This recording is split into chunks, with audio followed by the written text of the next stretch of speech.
Hi everyone, my name is Muhammad Salah and my ID is 2015 00192, and I'm here to talk about heat engines that work on solar energy, which is an assignment or a case study that was given to us, and we're here to present to you about it. So moving on, we broke it down to few tasks, and to start with is task 1, which says that we have to compare the ideal heat engine with an actual one, and also some assumptions must be stated in the process. To go further, the first thing we started with is the ideal heat engine. Therefore, we can say when we talk about the ideal heat engine that the ideal heat engine is frictionless, which means that there would be no heat energy loss within the system. That means it's a reversible cycle operation. And because of that, we can say that since there is no heat energy loss, we can say that we can retain the maximum efficiency. And since we can retain the maximum efficiency, we can say that it is a Carnot cycle, and efficiency can be determined using this equation right here. And also, the hot and cold temperature ratios equal the absorbed hot and cold heat ratios. So we can use this formula, which is just exactly what I just said, but in like TH over TC, which is the symbols. Moving on to the next thing that we will talk about is the actual heat engine. Now, comparing to the ideal heat engine, it has friction. So due to friction, of course, heat will be generated. So heat loss will take place. So energy would be lost. And because energy would be lost, that means that the maximum efficiency obtained from this actual heat engine will not go beyond the efficiency obtained from the ideal heat engine. So this formula will be used to calculate the efficiency. And also we can say that the hot and cold temperature ratios will not equal the absorbed heat of hot and cold ratios.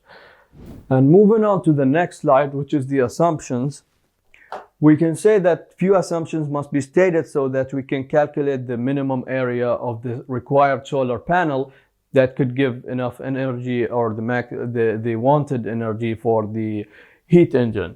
So the solar panel, assuming that the solar panel will operate at the atmospheric temperature, which was assumed to be 27, which was the temperature like a few days ago when I was doing this case study.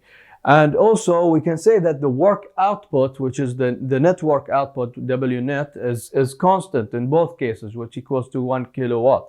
And ideal heat in both cases, which are the ideal heat engine Q1 and the actual heat engine, which would be Q2.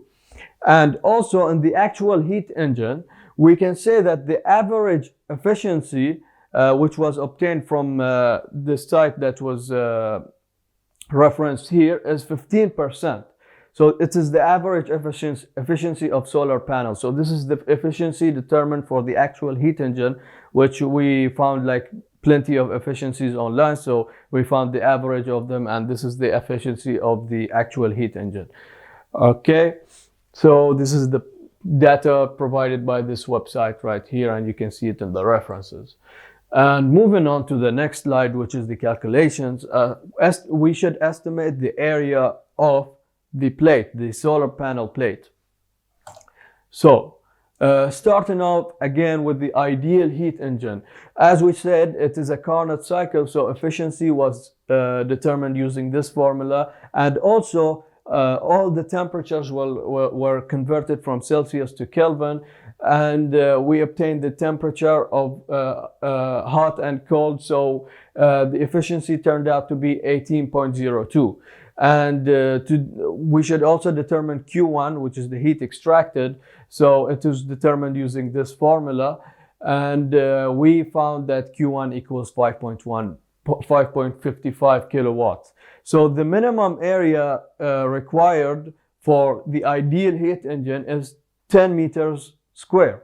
So moving on to the actual heat engine, we can see that the efficiency is already obtained, as we said, by the average from the assumption, which was obtained online. It is 15%. So we can see that the ideal heat engine, which makes sense, has more efficiency than the actual heat engine.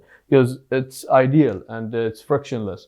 So using the same formula right here, we obtained Q1, and Q1 was found to be 6.67 using the efficiency that we already have.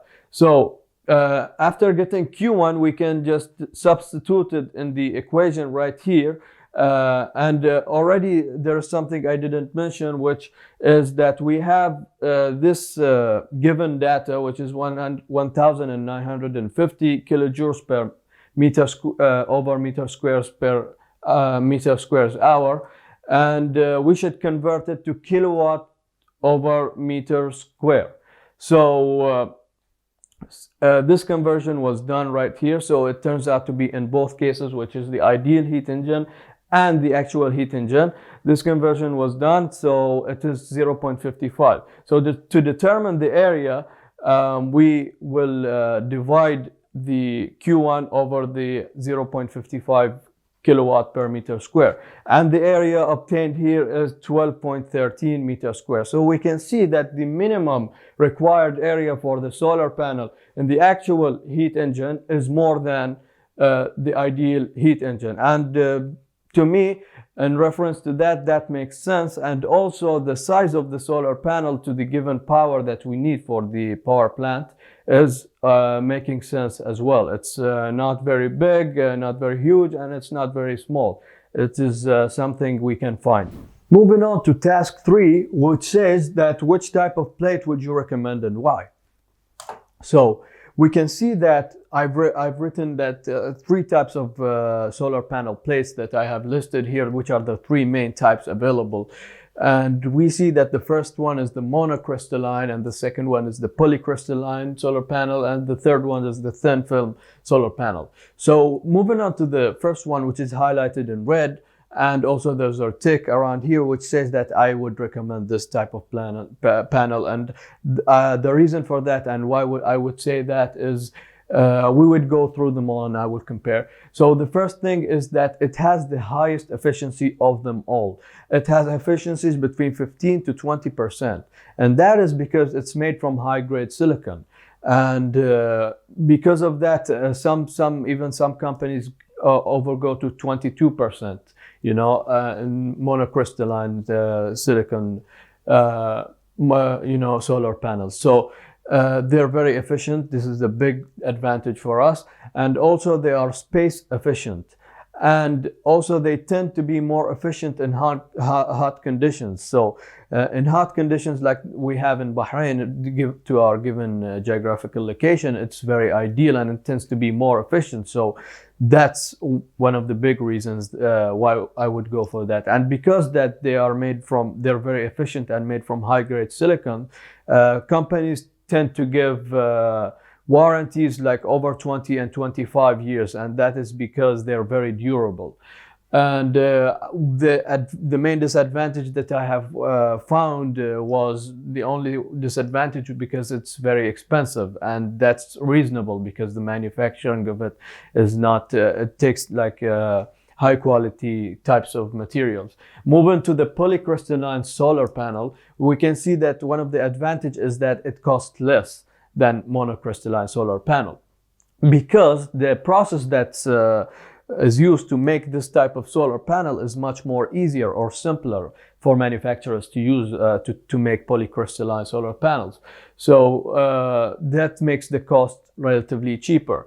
And also they have slightly lower heat tolerance than monocrystalline. Like monocrystalline right here, the first option, it has like durable and great heat tolerance. So this one is slightly lower, and that's a good disadvantage, advantage, to be honest. And moving to the disadvantage, of course, the efficiency of it is lower typically than the monocrystalline. It falls between 13 to 16%. And therefore, it would require a larger area and it's not very space efficient. So space is one of the aspects when we are investing in something.